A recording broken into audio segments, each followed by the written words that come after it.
thing. So, okay, Nalesh Chandra with Täbū Ohana. Yeah, thanks. Yeah, thanks for being on the show, and I'm really excited to talk to you. And I know that you've had a kind of a really interesting history in marketing, and now you're doing your own business in the gaming chair space. Right. And so I'm really interested to hear about that because not all of my guests are experienced in marketing, and not all of them have taken that experience and put it into something of their own. Right. And marketing is something that can be really expensive, or you can bootstrap it and learn it and apply it and reap the benefits from it. So, right. Yeah. Yeah. Let me give you a little bit of background. So, I had a 18-year career in the corporate world. Was always an entrepreneur at heart, but let's have a little conversation about failures, because as entrepreneurs, I see it as a failure is not an end, right? A failure is a stepping stone to the next level. Right. So, as a kid, I was always entrepreneurial, had leadership spirit, and wanted to start a small business when I was a kid. That was my first failure, was not doing it. Oh, okay. Right? That's how I look at it, right? So I had a cousin who said, hey, let's mow lawns. I was like, yeah, let's mow lawns. Yeah, for $5 a lawn. Right. We could do 20 a week. Start doing the math. Yeah, we started doing the math. Let's do it. And then didn't do it, right? Yeah. So as an entrepreneur, I failed. Then later on, you went through the normal process of finishing school, going to college, and I thought corporate world was the right path. And there was some good and bad to that. And actually, I had a great experience there. Learning. There's definitely some learning in there. Yeah, there was huge learning. And that was almost like going to getting your MBA for 18 years, essentially. Because I had the fortune of working in a lot of different departments, from operations to product to marketing to advertising. Okay. Those sorts of things. And was that all in, you mentioned AT&T? It was all in that company. So actually, interestingly, it started off as Pacific Bell years ago here in California. Okay. It was purchased by a Texas company, SBC. Okay. And then it eventually all came back to AT&T. Interestingly, they eat everything. They do, yeah. And in that 18 years, I probably had 15 different jobs in that company. Wow, which was pretty fantastic. I think that kind of speaks to an entrepreneurial spirit, personally. Yeah, actually, that's a good point. Yeah, and a lot of people spend a lot of time there in one position in their career, and I tended to look for what was happening next. Yeah, and where you can apply yourself. I feel like entrepreneurs can be flexible like that. Yeah, I think so. I think you're right about that. And I think it's just looking for what's happening. So I was always into what's happening next. What's the company doing next? And I would do my best to meet people in those departments and get myself moved over there. So I started out in operations, in the early days. And so this is a little dating myself, in the early days of DSL, when high-speed internet was just starting. So I got into that department. After a while there, I got into a group that was doing when Facebook and YouTube, those companies were just kicking off. Kind of like 2007 to... early like 05, 07 time, right? Yeah. And so they were getting into needing the high-speed networks figured out. And so I was on the marketing team for that. And then from there, before the iPhone launched, which was 07, there was a lot happening in mobile, so I got into that team as well. Okay. And so I was there on the business side of the iPhone launch, which was a pretty exciting time. Oh, interesting. Yeah. So marketing around iPhone within AT&T. Yes. Okay. Right. And so there was the consumer side of it, and then our role was to figure out how business users could use the iPhone. Now, so now I have to ask, when you were in that position, were you kind of looking at the potential future of this thing, thinking, where is the world going now? Yeah, there was some of that, right? For example, if I bring it right back to the mobile space, I was in the business space on that side of the business in the company, and everyone was using BlackBerry in the business space because of the security measures. Okay. And we would interface with the consumer team, and the consumer base was starting to adopt iPhone. And we said, wait a minute, well, if you're using iPhone at home, you're going to want to use that in your business. So it's a huge potential there in the future, and a lot of things started moving towards apps at that time. Yeah. And we started realizing everything was going to be app-based. I felt like everything was games at first, too. It was a lot of mobile games, right? A lot of just little games. Paper toss. Yeah. And so it got people used to it. At one point, then the technology improved so that the consumer versions were more business-centric. Right. And you were able to, then business apps started coming along. Right. And so there was a natural progression there. And so my thought process was always, because I spent a lot of time in the business sales and marketing world, was whatever people are using in their personal world, they're going to migrate to business without a doubt. Right. Right. Okay. And because it's a comfort level, you don't want to deal with two different technologies, two different devices, those sorts of things. And when I look at it as an entrepreneur now, I think of the same kind of approach. Right. Whatever people are doing in the personal world, they'll tend to want to do in the business world. Yeah, I think you're right. Yeah, like a comfort level, Right. familiarity. Right. Hey, I've been using this thing. You know, people will bring that to the office. Yep. Yeah, I've been using this at home and it's been great. Like, why don't we adopt, you know, especially with like cloud storage solutions, stuff like that. Yeah. Video chat, like now, you know, Skype, all that is like critical now. Right. Microsoft Teams, and I think that all kind of was like recreational. That's a good point. Yeah, and you know, when you said take it back to what was happening then and where the technology and where we were headed at the time. So things were on the device, and then it became more cloud. We just called it internet back then. You know, we all know it's a cloud because literally the engineers drew a cloud. The cloud is just somebody else's computer. Right. So it's the internet, and we realized, oh wait a minute, a lot of stuff could happen. And it's interesting if you take it back to the days of mainframes in the 70s. Personal computers didn't have a lot of computing power. It all connected back to the mainframe. Okay. Which is what we're doing now, but not on a wired connection. It's going over an internet connection, an IP connection. Yeah. So it's interesting how the technology is different, but what we're doing with it is essentially the same. Almost like the conceptual framework is the same. Right. Yeah. And so that got me thinking to my college days. I used to think, you know, back then this was before a lot of IP and a lot of internet connectivity, we had computers, you know, in the library, for example, but they all did connect back to the mainframe. Right. Right. Over time, PCs started showing up on everyone's home and desktops. Right. And so everything was local, right? Because you could have everything local. Yeah, and then we went through that whole phase where you're storing all of your music on your computer and then manually loading it onto your iPod. Right. Yeah. Even just yesterday, I'm still like teaching my dad, like, hey, look, it's worth just paying $8 a month to get whatever song you want. Right. And then if you want to download it, you pay for the subscription so you can get it. Right. You can download it, you know?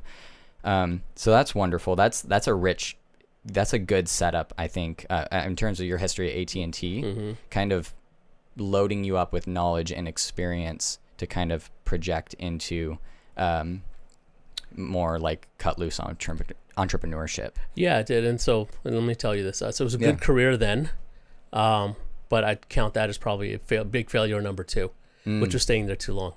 18 years. Yeah, being an entrepreneur, right? So when I first joined the company, I thought I'll be there about 3 years. Let me learn what I need to learn, and then I'll move on.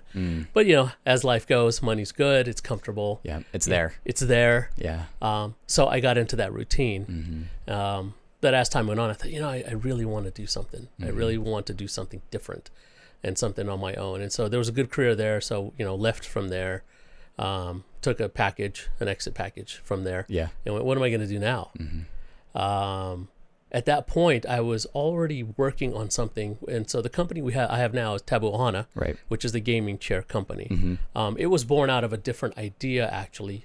The idea was, and I started the company with 2 of my high school friends. Täbū Ohana? Yeah. Got it. Which is very cool. So at the time I was leaving AT&T about 2015, I was talking to one of my friends who we started with. He said, well, what are we going to do? Now, he was a serial entrepreneur. Okay. He's started and sold and owned businesses, so he knew that space. I came from a different place, which was the structured corporate world, with a feeling of I want to be more of an entrepreneur. Right. So we were a good fit. Right. And so you had this like newly budded ambition, and he had a lot of experience to kind of plug into. Right. That's cool. It was cool. And so that took some of the scariness out of jumping into your own thing, right? That took some of it out. Obviously, there's always ups and downs. Yeah. So what we decided was he's got a lane that he's good in. Right. I've got a lane that I'm good in. So we're both good at doing different things, but we bring that together and we can make something together. Happy sandwich. Yeah, it was a happy sandwich. That's what we decided to do.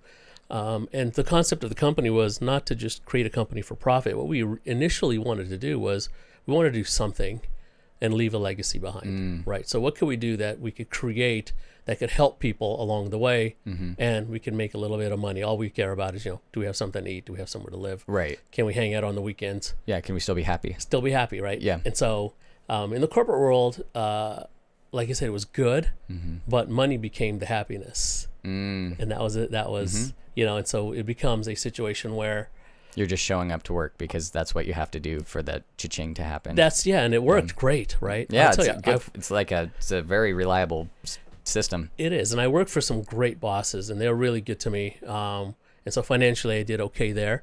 But then it became, okay, well, I have to keep doing this because I need to keep getting this. And I'd say the happiness wasn't quite there. And that's really what started pushing me towards, you know, what do I really want to do? And really what I want to do was some freedom and some flexibility, ability to decide what I wanted to do when I wanted to do. Right. Right. So that's the lure of being an entrepreneur.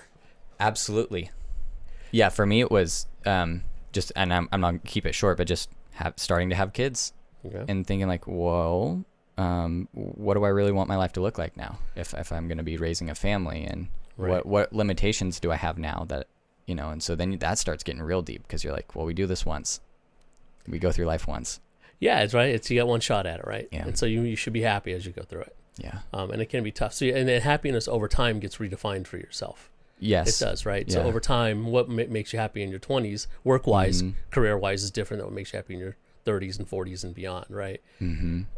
So anyway, so we started this company. We said, okay, can we do something? We really wanted to help kids in some way. Right. So there's two parts to our company. So there's Täbū Ohana, which is our gaming chair brand. Right. And it's really a branding company is what we've created there. Right. Then we've also launched Täbū Ohana Orphanage, which is a nonprofit organization that helps children. What we wanted to focus on was helping orphan children around the world. Okay. And my two business partners are from Vietnam. Okay. And so that's where we started focusing our efforts. So because they're already there. Well, yeah. And so, they're here now. So they actually escaped Vietnam when it fell to the Communist Party. What? Oh, historical context, like so late 70s. Okay, got it. After the Vietnam War. Got it. So they literally got on boats and tried to float across the ocean to get to California. Wow. And we said, okay. So so these two guys I went to high school with, awesome guys. These are two guys I go to everything for, right? Right. And so that's Young and Nick. And so they come here, you know, life goes on. We meet in high school. Okay. We went our separate ways, stayed in contact over the years. And then, but like I said, about 4 or 5 years ago, got this concept of, can we do something? And we started talking about kids in Vietnam. We're like, well, you know, it's an interesting place. There's a lot of orphan children in Southeast Asia. Okay. There's a lot of orphan children in the United States as well, right? Sure. Because it's something that we all need to deal with as a society. There's a difference in Southeast Asia where there's not a system for orphan children to get adopted.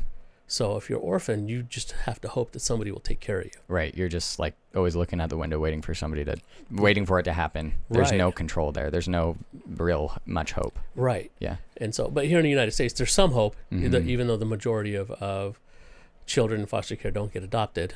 But there is some hope. There's systems here. But them being from there, we thought, well, let's just start there. Right.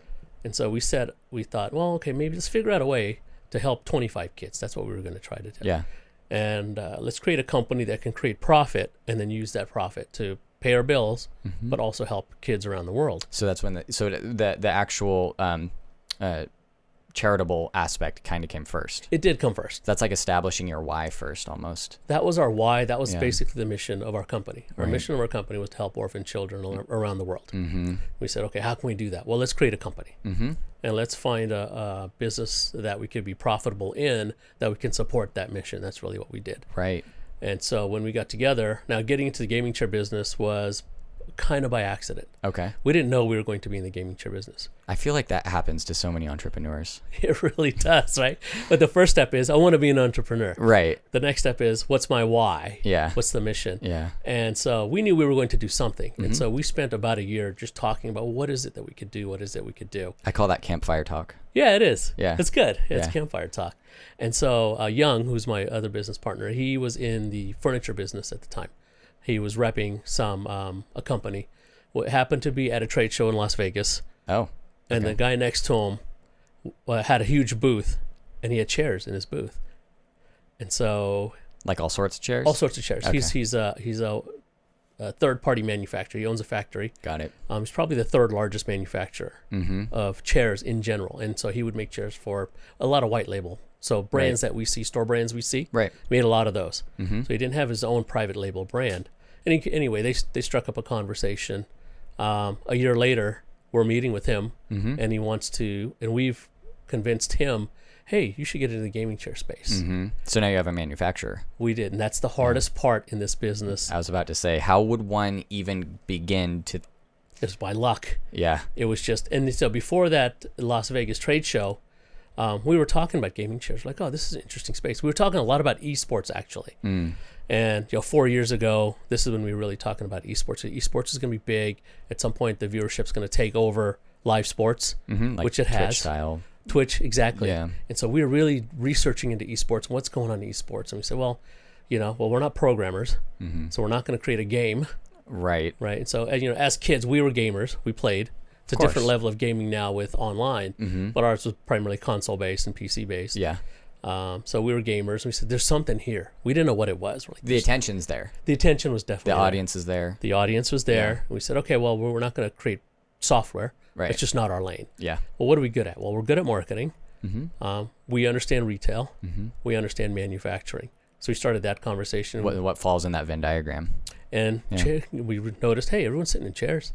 PC gamers primarily are sitting in chairs. Right, and there's like a million keyboards out there. There's a million mouse out there. It's like almost everything except for, I mean, maybe not. I'm not an expert in the space, but it seems like looking and seeing what nobody's focusing on. Yeah, and that's what we did. And actually, in the chair space, there's a lot of brands, I will say. Okay. There's very few manufacturers, and so we had a key advantage in that we were working directly with the owner of a factory. Right. And so we had some ability to do some design prototyping that we may not have had. Right. You have unique chairs now. Exactly right. Rather than slapping your brand on a chair that has 20 different brands on it, because that happens across, I feel like, different products. It does. It does. And, like you said, keyboard, mouse pad. I mean, it's amazing what happens when you're talking about pro-level gaming. Your mouse pad makes a difference. Yeah, okay. That's pretty intense. That's pretty intense, right? Yeah. And it's interesting. You look at pro, and so that's where we started focusing. It was like, okay, we're sitting in chairs. Everyone sits in a chair. There's more chairs on the planet than people, probably. Right. Right? Oh, yeah. Okay. It's like a bunch of empty chairs. Right. Think about your dining table. Right. There's 4 to 6 chairs around that thing. Right. You're not having 6 people sit at the same time. Right. On a regular basis. So we started, well, what are pro-level gamers doing? And they're sitting for hours in their chairs. And are those chairs comfortable? So we started sitting in chairs. Right. Lots and lots of chairs. And we realized most of them are not very comfortable. Okay. And that's okay. So they're identifying a problem. Yes, we identified a problem, and that's okay because everything fits to a price point, right? There's so much you can do with your cost basis and with your margin that you built in. It's a literal pain point. It is. Yeah. And so we said, okay, we sat in a bunch for about a year, and we said, okay, here's what we like, what we don't like. Right. And then the relationship with the factory was good because the factory gave us the flexibility to model up different designs. And so Young on our team, he came up with some designs and he tried them out, and the factory made them, and we tried them out. Wow. And we tweaked them, and we got to a point where we said these have to be pro level, meaning you have to be able to sit on them for 8 hours to 10 hours and feel comfortable. And is he as he comes up with these prototypes, is he shipping them to you? Is he like a local manufacturer? We had individual units shipped out here and tried them out, and then we saw some at trade shows over a year or two as well. Like he would just bring them. He would bring them, yeah. And we sat on them, and so what we eventually figured out was a lot of them just didn't have enough support, and didn't really focus on ergonomic design. It was a lot about the aesthetics as opposed to the internal components. Yeah. And so we took an approach. We said, okay, well, we want them to be high quality, but we don't want to have to charge more than people should have to pay. Right. So we decided to play in the middle lane. Okay. Price point. So we brought our price point to about the middle lane, but put our quality up in the higher end. Okay. Which forced us to take a smaller margin. Right. Right. But we were okay with that because this, we're not looking to get rich. That wasn't our goal. Right. Our goal was to create a product that could sustain and people would like it and get us word of mouth advertising so that we could fulfill our mission. Right. Which is helping orphan children. I think it's really interesting when somebody can when you tell your story and you realize how normal it can feel when you're working with like this manufacturer that you met randomly at a trade show, and then it's just this like organic relationship growth that happens. It's very like natural and very normal. And I think a lot of people who've never even thought much about entrepreneurship and they think about new businesses that pop up, I think in their minds perhaps there's like this like magic formula, or these like magical steps, these magical stepping stones, like, oh, all you have to do is figure out what the stepping stones are. And it's like, yeah, kind of, but also things happen very naturally once you start. That's a key point. It is about once you start. And I'm glad you mentioned how it feels natural, because it can, if we sat back and said, hey, we're going to make gaming chairs, how do we do that? Right. It's so like prescribed. Yeah, and it would be tough. So we take a different approach. We have a different philosophy at our company. Is we don't spend very much time on what we call the how. Right. We don't spend a lot of time on it. We spend a lot of time on what we call the what. Right. So we've set a very clear vision of what the future looks like for us. Okay. Good. And we only stick to that. Right. You know, we tweak it here and there. There's 3 of us, right? So we have a goal for the 3 of us and our families. And we said, okay, that's our goal. We have a long-term goal. How we get there is how we get there. Right, because how are you supposed to know? There's know. a million steps in between here and there. That's exactly right. Yeah. And so what I tended to find, and this is really good that, the entrepreneurial spirit has come out more, is I used to get stuck on how are we going to do that? Well, how are we going to do that? And that created a stop. Then you have to stop and figure out how you were going to do that, and we were no longer focused on the goal and the vision. And so we were focused on just this little thing in front of us. Do you think your tendency to do that came from like managerial experience in your career? I think it came from, some leadership experience. I was fortunate to be put into some leadership roles early on. I would say my first job right out of college, I was leading a team of 35 people. Right. And so my career went from that to about 200 people. Right. And so I had some, because I was in those roles, I was able to look at the bigger picture. Okay. And so at an entry level point in my career, I was given some C-level responsibilities, running large teams. And so that helps. And so again, when we get into a situation, we say, well, what is it we want to do? And we firmly believe how it's going to happen will present itself. Yeah. You just have to give it time. And so we also believe that the people who are going to help you get it done will appear when they need to appear. That is like the magic of it. Yeah. And it's like there kind of has to be that magic, because it's, how would it ever happen?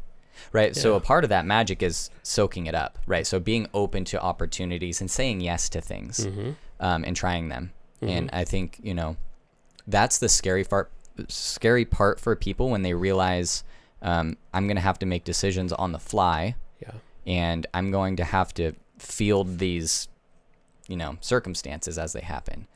Yeah, the decision on the fly happen all the time. Yeah. And sometimes they're right, and sometimes they're not right, and we just adjust, right? We don't bog ourselves down with, oh, man. Well, we don't spend a lot of time in the rear view. Yeah. Right? We're always looking through the windshield. Yeah. And so we're constantly looking forward. And we've had some situations that, we have some new developments that have come up. And, obviously we're all dealing with, life after COVID or with COVID, right? Yeah. We had some business plans that we were going to actually go overseas in Southeast Asia, right, to expand the business. I think I remember you mentioning that when I initially asked you to be on the show, and you're like, hey, I'm going to be out of the country for a while, so let's plan it for June. Yeah, and so like, okay, I was going to be out of the country from March, April, May, coming back at the end of a couple of months, and we had some lines of business we were setting up. Now, okay, so the plan changed, but our vision for what we're going to do hasn't changed. Right. So we are literally sitting there with money. As soon as we get the go to fly, we're buying those tickets and we're going. Right. Right. And again, it's not always how it's going to happen. So we have some things we got set up over there, some meetings that are waiting for us. We don't know how they're going to go. We're going to show up and share with them what we want to do and bring that business opportunity to us. Right. And that's going to be a huge thing, a big leap forward for you guys. And if you were focusing on the how, you'd have nothing, because the how gets trampled by circumstances in life. It does. So that's a really good way to think about it, is like, well, if you really are 100% certain that this exact plan is going to work, like, you're in for a rude awakening. Yeah, it's very interesting. And it comes back to business planning. We're all taught do business plans, which I think is a solid, solid advice, right? In a lot of cases, put together a business plan. What I've learned over time is, as an entrepreneur, a business plan is good if you're looking for funding. If you want to just launch your business, the key aspect is starting. Right, because you're mitigating the risk that's going on inside the investor's mind. Right. And so that's what you're taught in B school, right? Is create a business plan. Yeah. And everyone who's gone to B school is that's fantastic. But you're taught how to create. It's really an investment plan, is what you're creating. And so you're looking for investment dollars in a business plan. We said, you know what? We're self-funded. That's what we did. We all set money aside. We put money into this. We said, well, we're going to continue to be self-funded.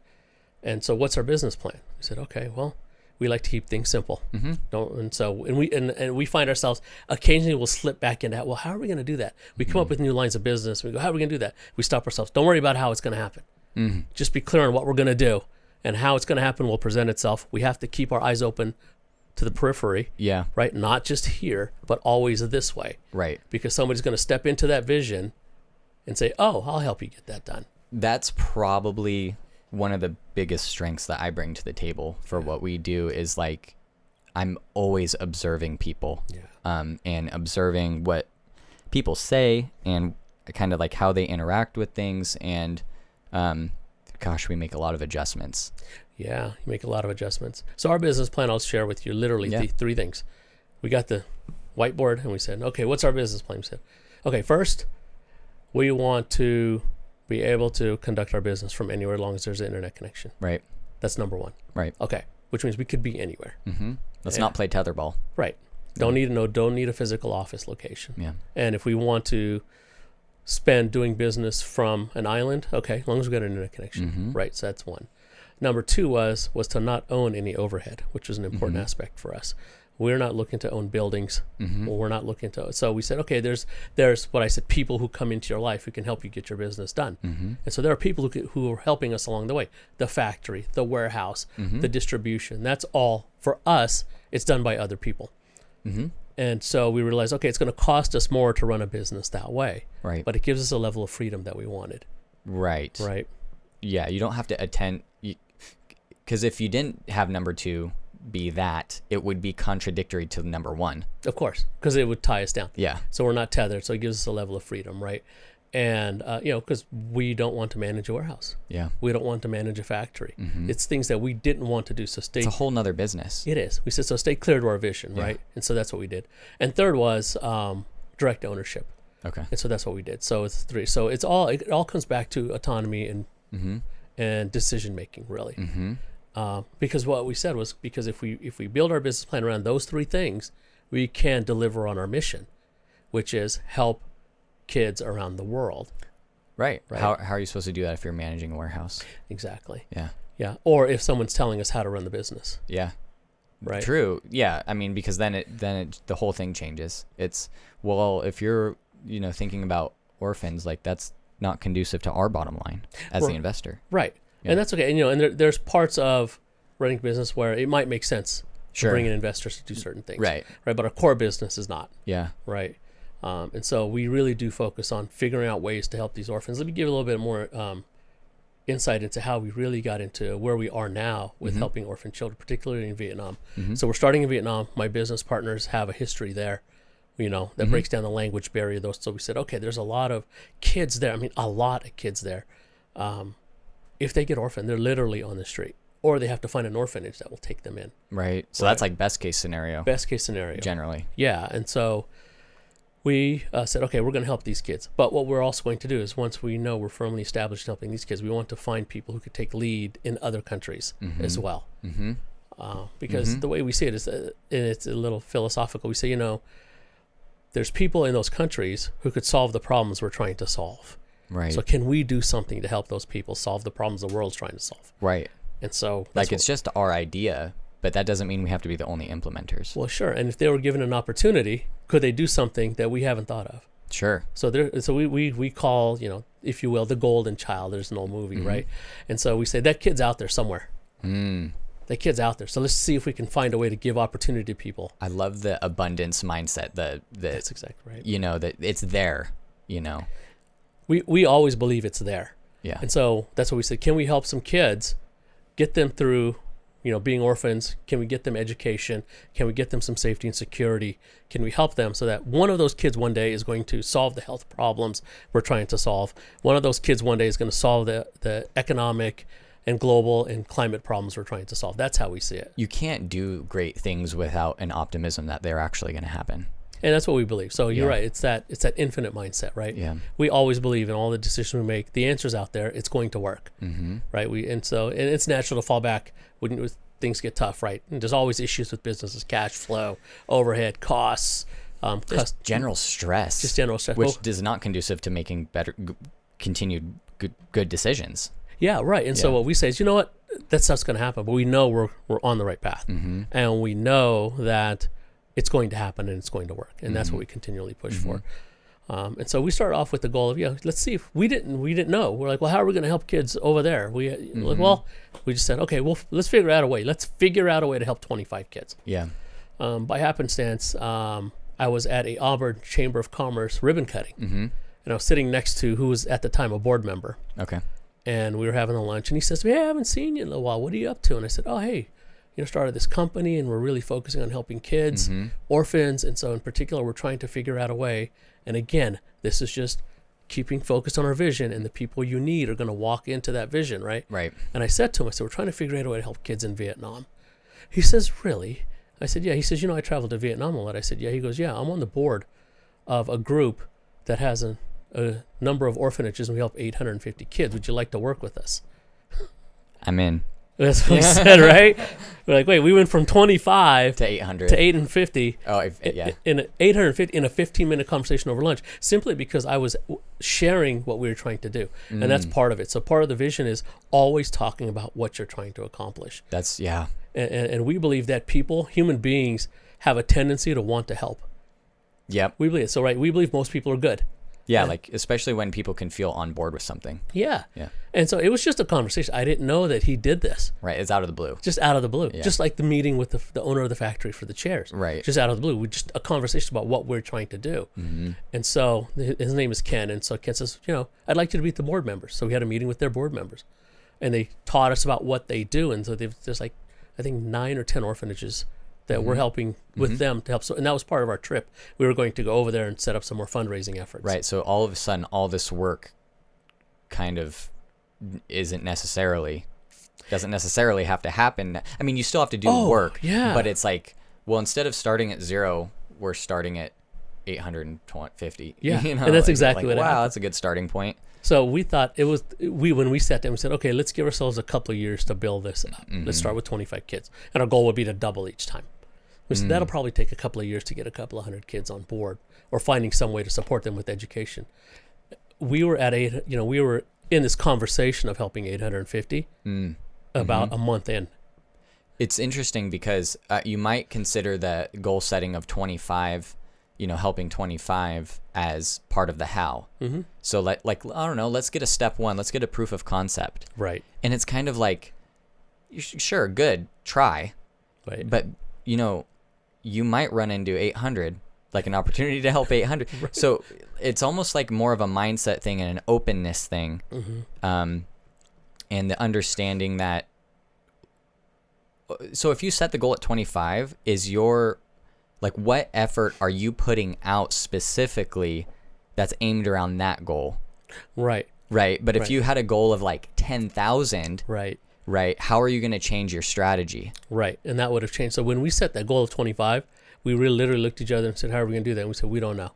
Right. Right. We don't even know how we're going to get to 25. Right. But we said, we're going to tell people what we're trying to do. Right. Which is actually more of like a 10,000 mindset. Right. Right. Because 25 seems like you could go, I don't know, make it happen somehow. You could probably make it happen relatively quickly. Yeah. Yeah. So we set a 25, and you're right. It was about a 10,000 mindset, right? Yeah. And like I said, we didn't focus so much on the how, but our how was, we're going to meet somebody who's going to help us do this somewhere along the way. And it just happened a month later. It happened, and so that conversation has started. And so now we've already. Was this before you met the manufacturer?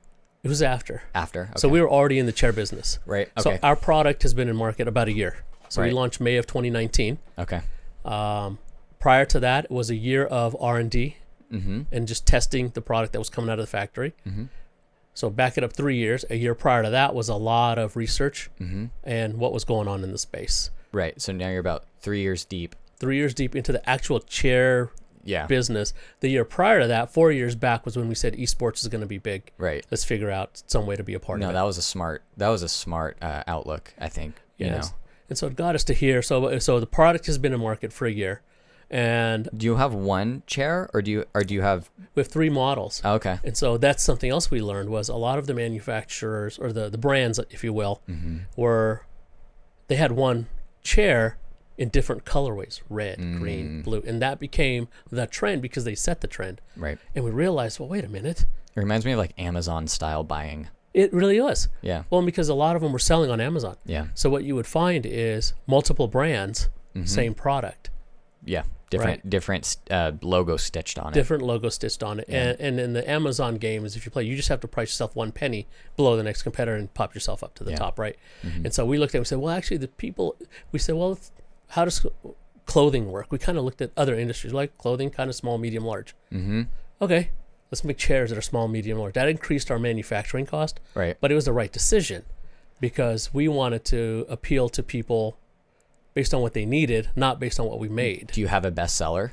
Do you have a preferred choice? Yeah, interestingly. I want to know what it is. And it's what you will find in almost every business scenario, the middle one. Yeah. It's like you go to Best Buy to buy a washing machine. Yep. You almost inevitably buy the middle one because you're like, well, I don't want the worst one. Right. Quote unquote. Quote unquote. Right? I don't want to feel like I'm getting gouged on the premium one. Yeah. Yeah. And interestingly, it was the middle one, and that tends to happen. It's always the middle price point. Mm-hmm. But what we did in our design was something different. So we have our first model, which is called the Charlie. Okay. The Alpha, ABC. Oh, I was like, and so Young, he's a vet, so Okay. we're veteran owned. So we kind of like that naming convention, right? So Mm-hmm. Alpha, Bravo, Charlie. yeah. And so we said, well, our product lines would be named along Right. that naming structure. So we went and said, well, if we look at all the competitors, there's specific design. It's a racing seat kind of Yeah. design.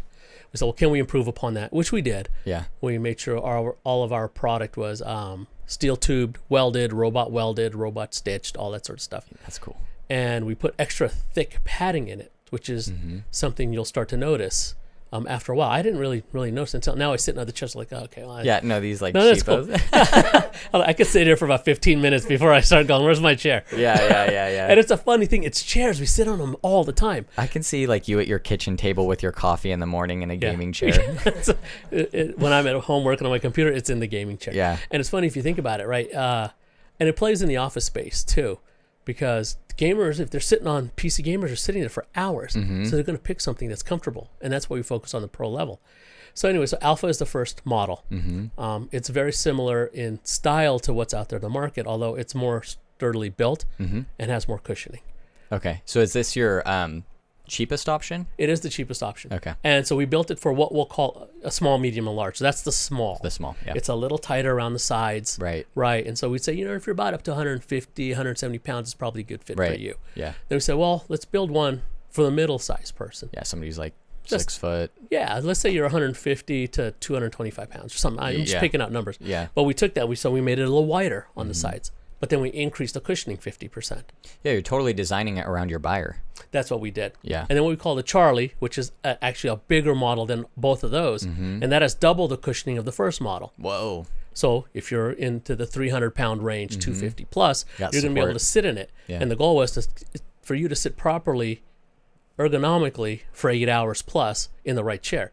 So if somebody who's what I'll call a fit for an Alpha, I would not recommend them the Charlie. Right. Even though the Charlie, it costs more, we make more money, I would tell you that's not the one for you. Right. It's just not. It's just not. Yeah. Because it has double the foam and your weight's not going to compress it. Right. So we really put a lot of thought into what the customer wanted. Mm-hmm. And so a lot of the space and a lot of manufacturing comes from what can the company build, and then you market that. And we took a different approach. We said, well, what do they want? And let the customer market it for us. Yeah. And find somebody that'll build it, which Yeah. you already had. Which we had. So that's how we built it. So we went through multiple designs and came up with this small, medium, large concept. Mm-hmm. We said it works in the clothing industry, so it should work here. What's your favorite way to market this product? Are you leveraging influencers like on Twitch or? We are. That's probably our favorite way. I Yeah. mean, we do our Instagram posts, we do our Facebook. Yeah. Primarily, most of our audience will be found on Twitter, Instagram, in this order: Twitter, Instagram, and Facebook, probably. Right. Twitter. Yeah. See, I gotta step up my Twitter, but Yeah. So in the gaming space, gamers they live their communication life on Twitter. okay, good to know. And so I'm not a gamer, so I don't know. Yeah. So if you're reaching out to influencers, a lot of them are on Twitter and Instagram to some degree, but Twitter for the most part. Yeah. And then Twitch. And so what we do is we have a program where we encourage people to submit to become sponsored by us. Mm-hmm. And through sponsorship, they get a chair Right. because we tell them we don't want you being sponsored and not actually have the product. So they get a chair, Right. and then they get a revenue share on each sale. And that's how it They're works. an affiliate. They're affiliate. Yeah. And That's so a good model. So we sponsor them, and we send them shirts. We do stuff like that. So who's in charge on your team to find like the next awesome affiliate? Is it everybody's responsibility? It's everybody. Yeah. So what we call it the family. So Täbū Ohana, Tabu, is an old world Polynesian way to spell and say sacred. Oh. Ohana is Hawaiian for family. So we call it sacred family. That's beautiful. So everyone who joins the team is part of the family. Yeah. And so that's who we look for. And what we found were the affiliate Twitch streamers that we've brought on board. They are totally all about that concept. And so it's everybody's responsibility to find people who can help deliver the message of the mission, right? And believe in the product and believe in what we're trying to do. And they all do it. Yeah. So now you're at the point where you're deploying the troops. Right. You've rallied them. Right. Now you can deploy them. Yeah. And we've slowed down a little bit since March because of the whole situation, the COVID situation. So this summer we're going to ramp up and start looking at more sponsorships. We've had some great opportunities with sponsorship. They gave us opportunities to work with some big companies. So there's a big company, NRG, which is they have some pro teams, like San Francisco Shock is a pro team. That's so cool. Yeah, and so we work with their VP of marketing. And I'm assuming you sponsor events when they were happening, at least. They were. For example, the first biggest one we did was we were a part sponsor of the gaming that was happening. They had an entire building at the California State Fair. Wow. And it was a gaming expo. And so a lot of different companies came together, and we sponsored the chairs for all the pros to play in. So they brought in pros. They sat in our product. Did you get to talk to a lot of them? Yeah. That's odd. Because if you can walk by and say, hey, how do you like that chair? Yeah. And so without naming names, and so the pro team, because we were nearer to the game, the pro teams, a lot of their players were sponsored by a product, right? Right. And so without naming names, we just a handful of them, we'd ask, so what'd you think? They're like, oh, it's really comfortable. Yeah. I know. Yeah. And they're like, and so they would tell us, well, we have this one sponsored chair, and if I could have yours, I would, but, but it's so, and then we had the streamers. So there was live Twitch streaming going on at the fair last year. And so we made sure that the announcers and the people doing the stream had the chairs. And some of them sat in them for 8 hours. They said, we're totally comfortable. We loved it. So that's the kind of feedback we wanted. So a lot of our advertising is just really that word of mouth marketing. What we say to people is, we don't want you to have the product if you don't love the product. That's it. Yeah. We're not our goal is not to just sell units and make money. Our goal is for you to love the product and tell somebody about it. It just gives you so much more purpose. Yeah. Once people are engaged. It's like if I were to hold a podcast but not let somebody tell their story, what's the point of having, you know what I mean? Right. And so it's a great way to market for us, that word of mouth marketing, and it brought opportunities. You said it earlier, it's like, say yes. Yeah. And so we also have the philosophy, every opportunity we can, we try to say yes to.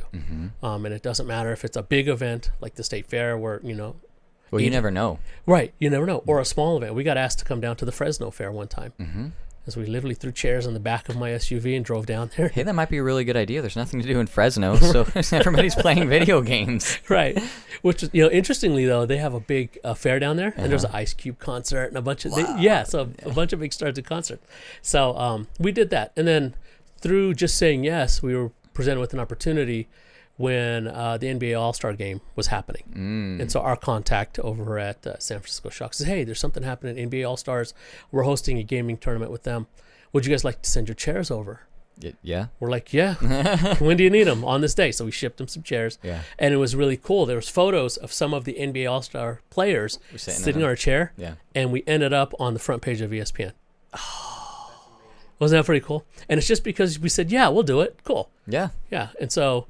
and that's our approach. Like, we believe in, it's all about what we said, Täbū, the sacred family. Say yes, do things to help people, and don't try to force things to happen. And that's our approach. So trying not to force things to happen, that's a big one too. Because sometimes you kind of have to push a little, but other times you need to know when you're like, I'm not in the right spot right now. Well, that's true. And it's what we said earlier. It's we know it's going to happen. Yeah. So we're not going to force it, because we feel like if we force it, we're going to make some big mistakes. Yeah, I mean, if you go like knocking on ESPN's door and saying, hey, can I get some of my chairs in your shots? It's like, that's not going to happen. It's not going to happen. But our approach was, if somebody says, hey, could you do something for me? And we say yes, that's great. We'll help you. Maybe someday in the future you'll help us. That's our attitude. Yeah. We put it out there and we say, yeah, we're happy to help. And then if you could do something to help us, keep our mission moving forward, do that for us. That's all we ask. Yeah. It's like when people buy the product, we're like, hey, we thank them and we say all we ask is just tell somebody, just tell one person. Yeah. That's all we ask. Yeah. And that's a good, it's a totally okay thing to do. Yeah. Yeah. And that comes back to marketing we talked about, right? Because we're in a competitive space, which is very interesting. So 4 years ago, the early entrants got into this space, and they all put probably $2 million plus into their initial advertising. We just didn't have that kind of capital to work with, because we were focused on the manufacturing side. In fact, at the factory, they needed to, and they did, put in some robotics that they didn't have, but they believed in what we were doing. Right. And it worked out for the factory as well, because then they were able to increase their production. Do you run ads on some of the platforms that are popular with gamers? We did, but it came back to return on investment. So we had a hard time measuring that directly to the end sale. Right, because you're inputting. I mean, some platforms are pretty cheap for the reach you get. If you have good targeting. Yeah, and reach is good. And so, occasionally I help local businesses with their marketing, right? And so I constantly talk about return on investment. And as a marketer, as a career marketer, we get ourselves into this mode of what marketers believe is return on investment. Reach, right? Eyeballs, right? Likes, shares, etc. Yep. And at the end, what's your customer really need? They need the sale. Yeah. Right. And so sometimes we take our step back, and that's how we look at it ourselves. Getting the reach is good, but it can be very difficult with all the noise out there to create that reach into conversion. Yeah, right now it's horrible. Yeah. Yeah, right now. Well, right now it's definitely horrible, right? And so we saw that and we said, well, we could take that approach and just put a lot into ads, and we probably would get unit sales out of it, but you don't get the relationship building out of that. That's what we really wanted, was relationship building with the customer. Yeah. Like right now, I mean, we intentionally said we're going to remain a small business. Yeah. We have the ability, for example, if we took an outside investment, to become a really large business. Sure. We said, well, we want to keep it small because we do want to have a relationship with each one of our customers. Right. I'll tell you right now, it's a manageable volume. For every order we get, I personally send an email to the purchaser. That's awesome. Yeah. Yeah. It keeps me busy, right? I went from when I worked in the corporate, but I went from the corporate world. I was like, I work 50 hours a week. You know what? I'm going to have my own business, have some free time, and get to work 100 hours a week, right? Right. And so I was like, that's my free time. But it's what I like to do, right? Because when an order comes out, it's like, oh my God, an order, right? But now you're not, okay. So here, it's like, do you want to work 40 or 50 hours a week, and have that specific amount of time not be like fulfilling in your purpose, right? Or do you want to work 100 hours a week doing something that's fulfilling? Oh, of course, right? It's 100 hours a week working on the mission that we've set forth. So, it's funny how people say, oh, well, you own a business, you guys are out golfing. I'm like, no. If I'm golfing, I'm probably dealing with a customer email or an order. So I love it when I see orders come in, right? Every day I go in and I look for the orders that come in, and I write a personal email. And I say, this is me. I'm writing you personally about your order. This is when it's going to ship. Here's your tracking number. And the warehouse deals with all that stuff for us, right? They deal with all the logistics. Yeah. But I like responding to the customers. And even we've had returns, right? Every business is going to have return rate. Sure. And I personally dealt with each one of those returns. Yeah. And you just can't get around that. You can't do better than that. Right. I mean, generally speaking, maybe 1 out of every 200 things you buy comes with, a handwritten note that says, hey, thank you for finishing our product, or buying our product, or an email even, Yeah, and so I'll give you the level of detail we get into the relationship with our customers, and it matters a lot to us. I like the fact that I can communicate directly with the customers. Right. Some of them via text, right? Yeah, some orders, some people say, hey, here's my cell. Can you just text me? Yeah, sure. I will text you. Not a problem. We may grow to a point, we could right now hire somebody to manage all that. Right. And I can get several hours a day back. But but I'd rather spend that time doing this, right? I'll give you an example. We had a couple of returns last couple of weeks, and they were actually local. And generally with the return, you have to, box it up and ship it back to the warehouse. Yeah. And they said they were local. I said, so I emailed them. I said, hey, you're local. They're like, yeah, I'm local. I said, well, it's going to cost you about $40 to ship it back. Why don't you meet me at Starbucks? Yeah. And I'll personally pick it up from you, so it won't cost you anything. Yeah. I said, it'll cost me a little bit in gas, but you know what? It's one more opportunity to get to see my customer, which was cool. So we did that. And if it's out of state, obviously we can't. So you're saving them $40. I saved them $40. Right. And I was okay. And even that was a product that was returned to us. Right. They might be a buyer in the future. I don't know. They might be, but at least they'll say, hey, even with my return, right, they still dealt with me in a personal manner. Yeah. And so that's what we feel is really, really important. Yeah. And, usually this is a consumer goods space. It's a furniture space. Yeah. You don't often have that opportunity. Yeah. We don't have a physical storefront. So if you go to a high-end furniture store, they have a physical storefront where salespeople can greet you and meet you. Yeah. And you have issues, you could talk to them. And we said, well, we don't have that. Right. But the physical locations have figured it out. So can we do something to make the customer feel like they're getting that personal attention? So do you have like video sales? Video sales, no. We haven't done video sales. One thing we have done is in Roseville, if you go down into Roseville, there's a gaming lounge called Fire Up Esports. Cool. And Fire Up Esports is, and I'm going to give them a plug. If you haven't been to Fire Up Esports, go there, check it out. They're the coolest people on the planet. And they've got some of the most amazing PCs and monitors and stuff. So if you want to experience pro-level gaming, go there. That's awesome. I've never even... Yeah, so check them out. So what happened was Fire Up was looking for chairs to outfit their lounge. Right. And again, it was through relationships. So somebody we know knew the GM of Fire Up. Right. And said, hey, you should talk to these guys. And I just shot off an email and I said, hey, this is who I am. We're a local company. If you're entertaining the idea of putting gaming chairs in your lounge, would you talk with us? And they said, yeah, come by. So we talked with them, and our product was priced higher than the product they were rated to That they were pretty convinced of. They were convinced. Yeah. And again, our attitude is take a personal approach to every interaction that we can. And so what I did was I took 2 chairs down there and I said, okay, here's the deal. I said, give me a week. Sit in my product for a week. And then decide what you want to do. Right. And they sat in the product for a week and said, really great product. We love your product. Your price point is too high. Yeah. So we understand. Maybe we can figure something out on that. Let's figure that out. Yeah. They said, however, we ultimately did decide initially to go with the other company. And we called them back and asked for their rep to bring out 2 chairs for us to sit on. And they didn't do it.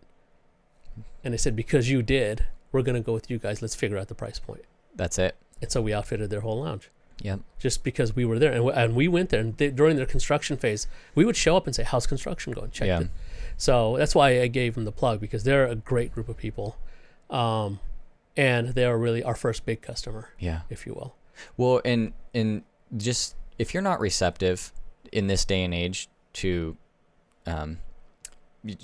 answering customer questions quickly, anything like that, if you're not responsive, you're not relevant. Right. You're not, because think if you're the buyer, right, and you ask for something and they don't give it to you, they're technically irrelevant, because what was relevant to you was having that sample. Right. That was relevant to me, and you didn't give it, so therefore you're not relevant. Right. And if you're not relevant, I'm not going to consider you. Right. And so, and the other company they were looking at was actually a big player, heavy advertising. It's just they didn't get the personal attention. Yeah. And so with the guys down there, I said, look, I'm local. Here's my personal cell phone number. Yeah. If you ever need anything, you call me direct. And they have. Yeah. Over the past year, they've contacted, hey, this happened or that happened, or can you come by and do this, or we need a couple of more units. And I was like, yeah, anytime, text me. And so that's how we approach our business. Yeah. And that's why our business plan was built around what it was built around. We weren't looking to get this big. We wanted to stay right here, manageable, because manageable, we can help our customers in a way that the customers feel like they're truly being helped. It's like a tree with no rotten fruit on it. Well, yeah. And so that's how we run the business. Yeah. And so it's been about a year that the chair product has been in market, and now we're looking at other product lines that we're going to be bringing in that are related. It's funny, we as a team, we like to drink a lot of coffee. Yeah. And so the gamers drink a lot of coffee. We said, oh, you could brand you could do some coffee. So we just there's a lot of local coffee people that you probably already know, even that you could work with. We sat there on the table and they said, you guys want to get into the coffee business? Yeah. That's literally how we did it. And the first, it means we get a lot of coffee, right? Yeah. Well, yeah. I mean, naturally, we could drink coffee. We can get coffee the way we like it. Yeah. And so again, it was, well, how? We immediately said, don't worry about how. Yeah. And so that conversation probably started a year and a half ago. Nice. And so we're now at a point where we are actually talking to growers, roasters, buyers, and distributors on a coffee line that we're in. So we don't have it yet, Well, we've lined up what we need to line up. And again, we didn't force any of it. 18 months later from the idea of, hey, you guys want to get into coffee, to just talking to people we know who said, oh, I know someone who does this. And we just asked for the introduction. I wonder if you can make it feasible to send like a sample coffee bit with every chair that's purchased. That would be kind of cool. You know, that's a great idea. Just like a little gift, you know. So and it's like, oh wow, look at this. Actually, it would be feasible, right? Yeah. And so that's cool. That's how we think. Just like that. We go, oh yeah, what if we did that? Yeah, what sounds fun. We did that, right? And is it doable? Sure. Yeah. Yeah. And so that's how we like to think. We do the what if, and we go, okay, can we do it? Yeah. Yeah. And oftentimes the what if we add something extra, it does actually squeeze as a business owner, it squeezes our margin. Yeah. And we say, yeah, it's always worth it if it makes the customer happy. Mm-hmm. And that's how we look at it. If we make less money, but the customer is happy, you've made an advocate. Then it's worth it. You've bought an advocate. You've purchased an advocate with what you've sliced off of your margin. Right. Yeah. Right. And so don't be good at what customers don't like. Mm-hmm. Be good at what customers like. Yeah, simple. Simple. Keep it simple. If they like it, be good at that. Mm-hmm. And it's pretty easy to figure out what. And that's the 2 years we spent. We would go out and talk to gamers and say, tell us if you could have a chair, what would you? When we were designing the chair, we would sit at a coffee shop. We would sit at a bar, and we knew there are more people who are gamers than are outwardly visible as gamers. Right. We knew that. So we would literally, one time we were in Elk Grove late night at a small bar, and we were just sitting there, and a couple of bartenders walk out, and we just looked at them and said, you guys play video games? They're like, yeah. Oh, what do you play? Had that conversation. What do you sit on? Had that conversation. If you could design a chair, if you could have whatever you want in a chair, what would you want? Mm-hmm. And that's how we got our design ideas. Just asking people literally, what would you want?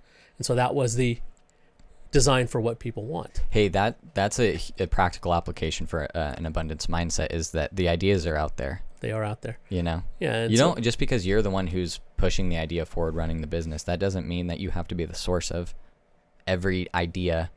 You know what I'm saying? Every bit of inspiration, like. Right. You know, the truth is consumers and people know what they want. Mm-hmm. They do. People know what they want. And if they get, it's cost prohibitive for everyone to get what they exactly want, but you can get close. Mm-hmm. Right. Mm-hmm. And so that's what we said. Well, we were like, well, I don't know. Yeah. I mean, it's like when I get like leads fed to us in our email for like maybe a new website build, and it's like they have a budget in there. It's like less than $500. And then they want, like a CMS, for their blog. They want like a customer log. They want, I'm like, you're looking at like a $15,000 project, and you're telling me your budget's less than 500, Right. And so it's like, but if you get a reasonable thing where it's like, okay, the only reason your budget isn't lining up with your wish list is because you're just unfamiliar with the like, not completely ignorant, but you're just not fully versed on how much this might cost, then that person's worth calling and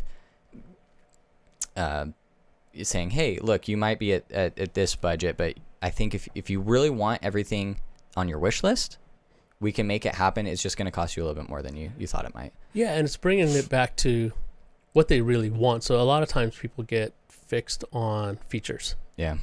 And they hear, I need this, and I need this, and I need this. And the approach we take in our marketing and in our, product development is more of a, kind of like what we're doing here with a no, you're good. Okay. I just have him restart the camera. Okay. So like with the production, it's like a production, if you will, right? Mm-hmm. And we always say start with your audience. Yeah. Right. And what is it that you're really trying to do? So when you're talking to a customer who's looking at a website build, really, what's your audience? What are you trying to do? Yeah. Do you need all of these other features? What are you really trying to get done? Yeah, that's the key question. Yeah. What's the actual goal? And that's like, I'm almost inevitably the first thing I ever ask them. Yeah. What is your goal? Right. Because like you said, a lot of features might not be necessary. Like, do they need a cup holder in their gaming chair? Oh man. Yeah, actually. I don't know. You're right. We're actually designing one. That's awesome. Isn't that amazing that is not in a game chair? I wouldn't know. Like, I wouldn't know if it would be in the way or not, like to have your drink. And that's the challenge, right? And so that actually came out talking to gamers. They're like, yeah, it'd be really cool. We're like, oh, okay, we'll design one. So without divulging any, without any like cool designs, like anyway. The concept is there. Now you got my gears running. I'm like, yeah, how would you do that? How would you do that, right? And so that's how we have to. So that's a great segue into the three people on our team. Mm-hmm. And so we operate as a team, equal decision makers, equal thought process. Mm-hmm. And there's three of us. So there's Young, who's on the team. Mm-hmm. We call him the visionary. Okay. He's the guy that was the serial entrepreneur. Right. He's the guy that keeps on the path of what's coming next. Okay. Let me find the new opportunity. He's my guy. If I said, I need a helicopter out here to land on this, he's like, okay, when do you need it? Yeah. He's that guy. Right. Right. So he's our visionary. Yeah. And we have Nick on the team. We call Nick the architect. Okay. He's by training, by trade, industrial designer. I should show you our proposals because we break down our archetypes just like that. Just like that, yeah. And so he's the designer. And Nick's in high school, he's always drawing. He's always got a notepad. And so Young and I'm called a professional. I came with a corporate background. So, right, so managerial. So managerial, I manage the business end of things. So those guys don't have to deal with it. Right. Nick handles design, so we don't have to deal with it. Young handles the visionary, where we're going next. So none of us. So we are all really good in our lanes. Right. And we come together and form a great team. That's nice. Little trifecta. Yeah, and it works out great, right? It works out great that way. And so we're able to make decisions quickly as opposed to, and our decisions are oftentimes, our staff meetings are, can be a bottle of wine, some food, Nick loves to cook, and we sit down and say, well, we need to make a decision about something, and we'll make that decision. Okay, so that is what people who think you're golfing, that's what you're really doing. That's right. You might be golfing. You might be drinking wine and barbecuing. Right. In the middle of the day. Yeah. I don't know, like what times, that doesn't matter. Right. But you're getting business done, and you're doing it in a comfortable way. Yeah. And that's the luxury you gain. Right. And it might not be between 8 and 5 when we're doing this, right? Mm-hmm. It might be 8 p.m. to 5 a.m. when we're doing this. Right. And oftentimes it has been. Right. I mean, we've done things, for example, we went down to E3 last year, right? Big video game expo. Sounds awesome. It was fantastic, right? Was that in Vegas too? That was in LA. Okay. And so we went down there, and so we left the night before it started, and we drove all night, got there in the morning, literally refreshed ourselves in the parking garage, and went into the convention all day. Got back in the car and drove home. Yep. And we just we're like, let's go. Yeah. Right. Yeah. And so that's the kind of stuff we're doing on a regular basis. And so when we get together, it's like make decisions, make them quickly, because we also believe if you make a decision, you can make a different one to change it. Sure. And so is it Jeff Bezos? That was one of his key points. Like if you look up things, quotes and stuff. Yeah. There's two types of decisions: irreversible decisions and reversible decisions. Right. And about 99% of decisions are reversible. Absolutely right. And on those, it's about speed of decision. And then on the irreversible ones, those are the ones that warrant, hey, let's take a little while to figure out the exact right thing to do here, because once we commit, it's over. Yeah, that one you pace a little more. Yeah. You pace it out a little more. Yeah. So, and irreversible decisions. I mean, I don't think I've even had realistically any irreversible decisions. Not really, right? Kids. Yeah. That's an irreversible decision. Right. But one of the best ones you could have made. Who thinks that one through very I didn't.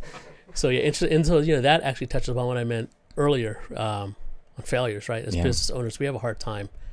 And so there's that saying, failure is not an option. I said, failure is actually an opportunity, right? And so that's the infinite mindset. It's failure is an opportunity. So, as a kid, I didn't jump on my opportunity to be an entrepreneur. Yeah. Then 18 years I spent in the corporate world. Good learnings, but that was again a failure to launch as an entrepreneur, right?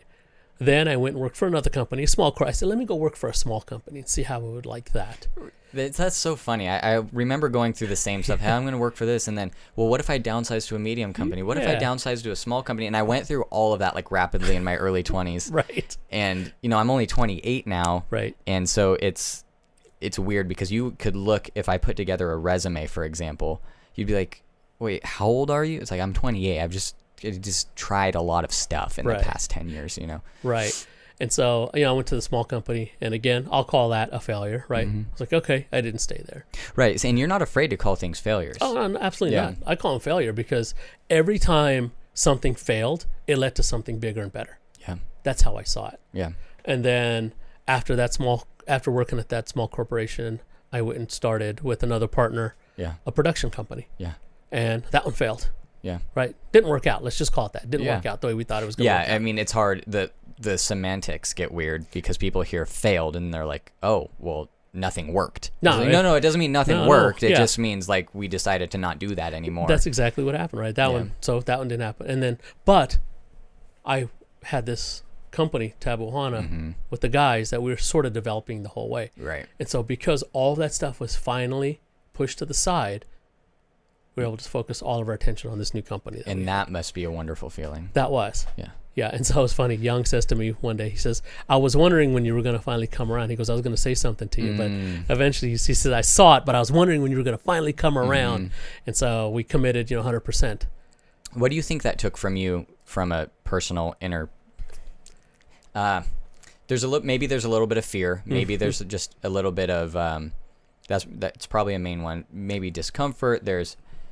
It's got to be a lot of the unknown. That's probably the most common, but for you specifically. Yeah, I think the unknown and the uncertainty was probably the hardest part, right? Because knowing that your direct deposit was going to show up every 2 weeks was comfortable. Heck yeah. Was nice, right? But I got to a point where I said, oh, okay, let's get out of that comfort zone. It's kind of like that saying, right? You survive in your comfort zone, you thrive outside of it.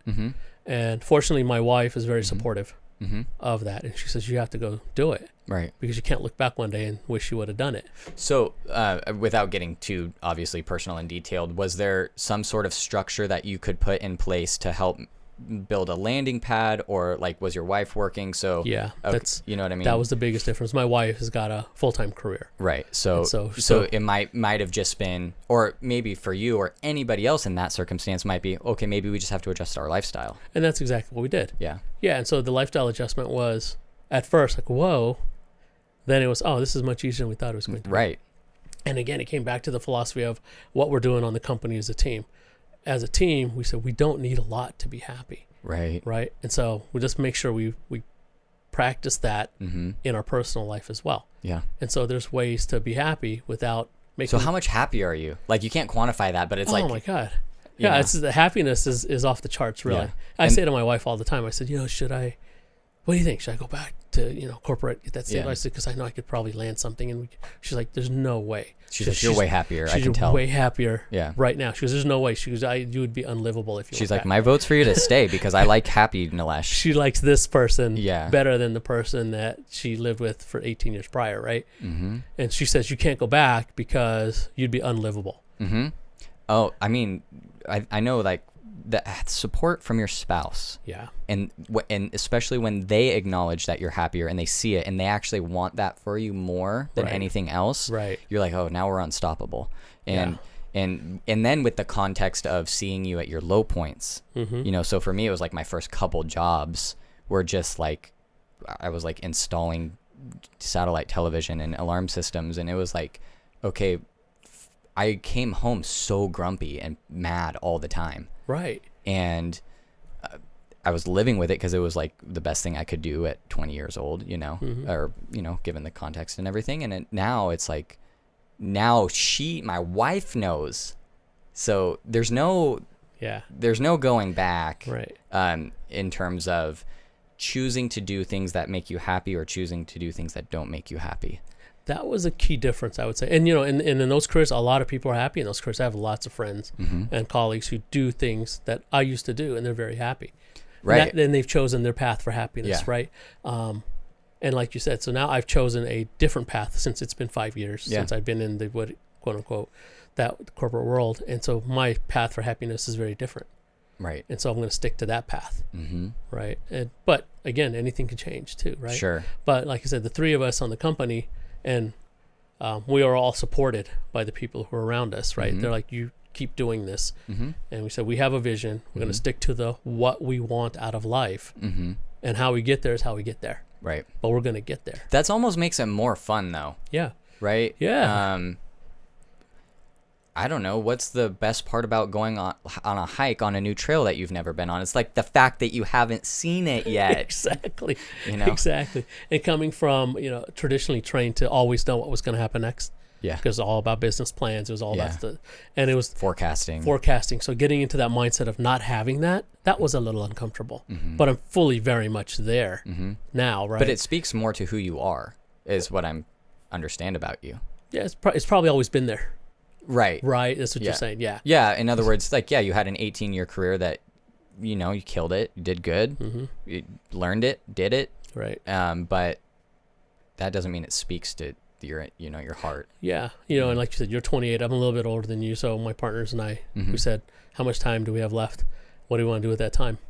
Right? I wasn't thinking that in my 20s or 30s, right? Right. I was thinking, okay, hey, last year's bonus is really good. I'm going to get more than last year's bonus. Right? Yeah.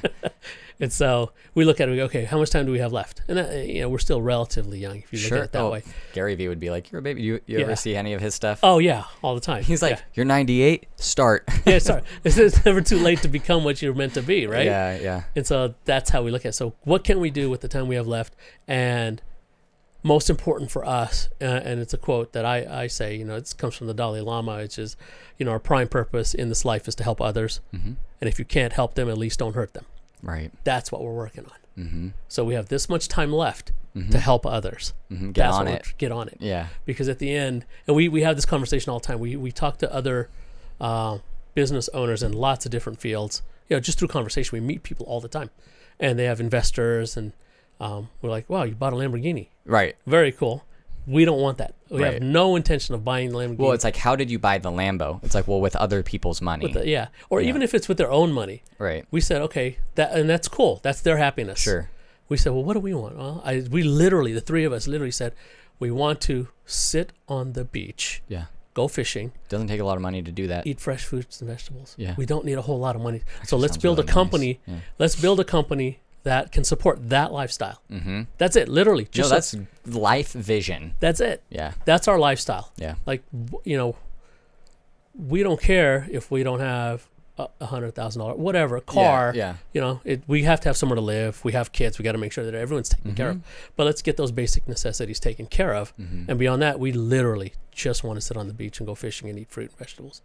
I think more people want that than know that they want that. And so it's easy to do, but we tend to get right, because what happens when you become successful is some form of complacency. Well, and you don't have as much time. Okay. And so you fill that time with things. Yeah. And so we're very much on a path of freeing ourselves from the things, because you get to a point in life where you no longer own the things and the things own you. And we don't want the things to own us. And so having that level of freedom makes a big difference. And we've had that conversation with our families, and they're all on board. Yeah. They're like literally at some point we're going to sell these houses. Yeah. We're not going to live in this where we live. Literally at some point we're going to be able to just say, we're going to the beach today. Right? It doesn't take a lot of money to do that. People pay thousands of dollars to go on these vacations to do this. Right? You spend $5,000-$10,000 to go sit on the beach for a week or 2 weeks. But that's because you're working constantly. That's the only way to make it happen. Yeah. And so, and again, not to say, and everyone's path is different, and everyone's happiness goes a different way. No, but it's a fact. It's a math problem. It is. And time is your currency. That's it. So we got a fixed amount of time to make certain things happen. Yeah. Right. And so we'll get there. Will we get there in a year? I don't know. Will we get there in 5 years? I don't know. Is there I mentally switched gears and didn't I was going to ask if there's a way for somebody to sit in one of your chairs to know what they're like. So can they go down to Roseville? Yeah, and so that's, since we don't have a storefront, that's at Fire Up down at Roseville. Okay. They're really cool. If anyone wants to go down there and sit and try one out, we've had people do that. So, but how does that whole thing work? Is it like you go there and you play games? I have no idea how. Oh yeah. So the way a gaming lounge usually works is you show up, you get a login, you put your credit card and you pay by the hour to play. Oh, that's cool. So, and then they have hundreds of titles. When you get a chance, go down and check it out. So you could sit in a PC and play all these hundreds of titles. And can you play online? It's all connected. Okay, so you're basically getting access to the machine. Yeah. Okay. And then you log into whatever you're doing. You're getting access to the high-speed network. Really, really built machines. The most responsive mice, monitors, refresh rates, all that sort of stuff. So if you're a pro, if you want to feel like what it feels like to play at a pro level without spending $5,000 to set up your own rig, you can go down there and do that. So that's really neat. Yeah. That's really neat. And then they also have console gaming. You can do that. They also have booths and pods where you can sit and console game. They've got a room in the back where you could do, like Guitar Hero and stuff like that. So it's really cool. Do they have a liquor license? Yeah, they have a bar. So we go there too. Yeah, they have a bar. So they sell beer. So Dreamland does exist. You can go there and just after an hour, it's a totally cool place. Right. They've built it like you're on the inside of a spaceship. And so all the aesthetics are like you walk in. Dark and glowy. And the windows are all covered. And they're all starry. Yeah. So when you're in there, you're totally in this world. and then there's a bar. You can get a beer. They got great beer. It's so great to have local entrepreneurs standing things up like this. Yeah. When previously it's like, oh yeah, when we go to Vegas, we have to make sure to go to that gaming lounge. Right, and so it's a cool place. And the people that own it are fantastic. They're very forward thinking. They're all about the customer experience. They put a lot into the customer experience. And so that's why we align so well, right? It's like when somebody walks in that door, what's the first experience they have? And I've been to lots of gaming lounges around the state, and they're all different. These guys, for example, you walk in, they'll have somebody sit with you and make sure you know how to do everything. Right. You're not left hanging. Right. And so how many owners do they have? they have, I don't know actually. Okay. There's two primary guys. Okay. But I don't know what, Yeah. what that's just two primary guys we talked. But anyway, our chairs are down there. Yeah. So if you were to just walk in and say, "Hey, I'd like to sit in a Täbū Ohana chair," like, "Oh yeah, cool, go ahead." Yeah, and then so we can go down there to Roseville. We can sit in one of your chairs, enjoy the gaming lounge, Enjoy the bar. and then, if somebody wants to purchase a chair, They go directly online. TäbūOhana.com. TäbūOhana.com. And right now what we did was we've lowered the prices across the board on all the chairs Okay. because people are home. Yeah. We found that's, because of the shelter in place, it's loosening up a little bit, but quite a few people are still at home. 1 in 5 people don't have a job right now. And that's also a situation, right? And so we said, well, what can we do? We don't have a storefront. We don't do food delivery. So at least we can lower our prices. And we did that and help people. We got good feedback on it. People said, "Hey, I'm working at home now all the time. I realize my dining chair is not that comfortable. And I'm sitting on this dining chair for 6 to 8 hours. Can I have one of your chairs?" And we're like, "Yeah." And so we decided, let's just lower the prices across the board for now, as long as we can. And we told everybody, look, we're going to keep the prices lower for as long as we can. Right. At some point, they're going to have to go back up. Yeah, it's quarantine pricing, whatever you want to call it. That's what we did. And the way we were able to do that was, as owners of the company, we took the proactive approach. We said, okay, then we're just not going to pay ourselves. Yeah. That's what we did. Yeah. So how can we sustain the company, give customers what they want, which is lower prices because they're stuck at home. Maybe some of them don't have the income that they had before, because a lot of our purchasing demographic is in that age range of, I'd probably say like 22, 23. There's a lot of restaurant workers. Yeah. Restaurant, a lot of retail, right? And so they don't have as much, but they're home. So we lowered the price. So we were like, we have to keep focusing on our mission of helping orphan children. So that's one. Right. So keep the system afloat. Keep that afloat. We still have our overhead to deal with. Well, and if you look at it optimistically, you're getting chairs in the hands of people that are using them, and that's building more advocacy. Yeah, it's building more brand loyalty, right? It's building more fans, and they get it, at a discounted price right now, which is good. Right. And the way we're able to support that is we're like, okay, well. So if somebody decides they might want to buy a new gaming chair right now, compared to the normal price, we're talking. Roughly.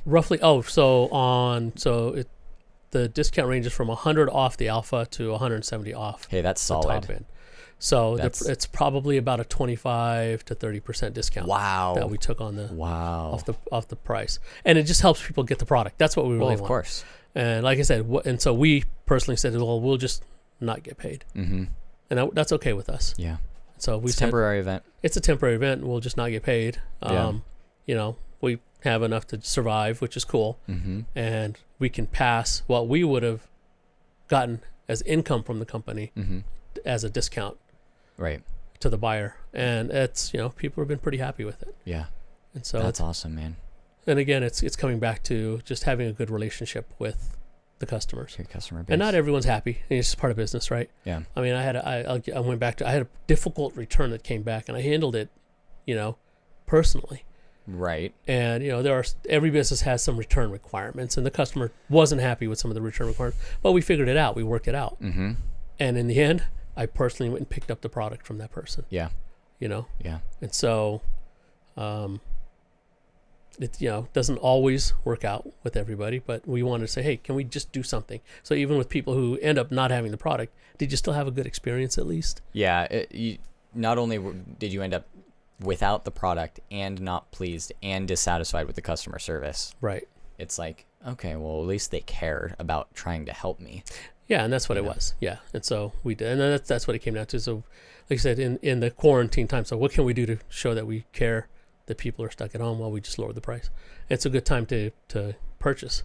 Do it. buy a Täbū Ohana Buy a gaming chair. Yeah. And if you're local up here in the Roseville, Auburn, You could Lincoln, save some shipping, perhaps. Do you have a local drop-off option? we or don't no? have a local drop-off option, but sometimes we can work that out depending on how close they are to the warehouse. Okay. Yeah, again, we're around What town. city is the warehouse in? It's in Rockland. It's in Rockland. Okay. Yeah, so it's pretty centrally located Yeah, totally. to go out. And so we've been shipping them all across the U.S. Mm-hmm. And so we've had orders from New York, Ohio. Do you offer curbside pickup Curbside pickup? No, from the warehouse? Okay. no, that's not an option, unfortunately. The warehouse can't support that.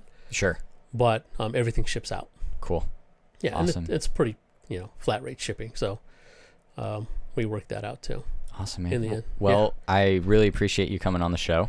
Yeah, thanks. And so people can find you on Täbū Ohana. Täbū Ohana. Are there any affiliates in particular that you think if somebody is on Twitch and they might want to follow them? Yeah, actually, what we had a spider dropped into the studio. No, actually, so TäbūOhana.com, our Instagram, our Twitter, and our Facebook. And we have all those platforms. And one of the things we're not as active on posting, but we're very active on responding to people contacting us. Good. So we find people message us on Twitter all the time. Mhm. They message us on Instagram all the time. We always make sure we get back to it. So There if you go. if Super anyone- accessible. super accessible. If anyone has a question, just message us on one of those platforms. If you have an opportunity to go down to Fire Up Esports Lounge in Roseville, it's right off of Douglas. Try out the chair there. And, check it out on the website. Look at our designs. I'll tell you one more thing Sure. about the designs where we, again, other people in other industries have figured this stuff out, right? So we Right. just need to make it work. We said, well, who makes product that you can sit in for hours? Auto manufacturers, Oh, right? yeah. So that's part of how our design started out. Mm-hmm. So we went with the racing seat. And so the first one is more of a racing car seat. The second one, we looked at Lamborghini seat designs. Mhm. Said, okay, well, we like this. So the second one, you'll kind of notice. And the third one, we said, well, if you went to the ultimate luxury and custom build and comfort, who has it? Well, we're like Bentley. Okay, so Yeah, Bentley. literally build a chair that looks Rolls. like a Bentley front seat. And that's Mhm. what the third model is. Oh, that's cool. Yeah. Just wait till you get a Bentley partnership Yeah. for like a special edition. It's funny you say that. And so we did that. And if you look at a lot of new cars that are coming out, look at our product and look at the way we've stitched the product. There's puffy diamond stitching in the center section, and everyone's doing that now. Yeah, So it's very cool to see that. It's very that's cool. amazing, man. Well, I can't wait to go down to Roseville and check that out. Check out your chairs at the gaming lounge. And, Yeah, cool. yeah, it's super awesome to have you on the show. And, Yeah, thanks. I think that I could see having you on the show again in the future because I think you have like the textbook, like right spot on mindset in entrepreneurship, and we're trying to foster that locally. So Yeah, I think you it's know. great. I think it's fantastic what you're doing here locally, and thank you for the opportunity of to course, sit with you and share my story, some of it. And I'd love to come back. I think that would be fun. awesome, man. Yeah, I'd be happy to. Just let me know. Yeah, elbow bump. Here we go. Here we go. Very cool.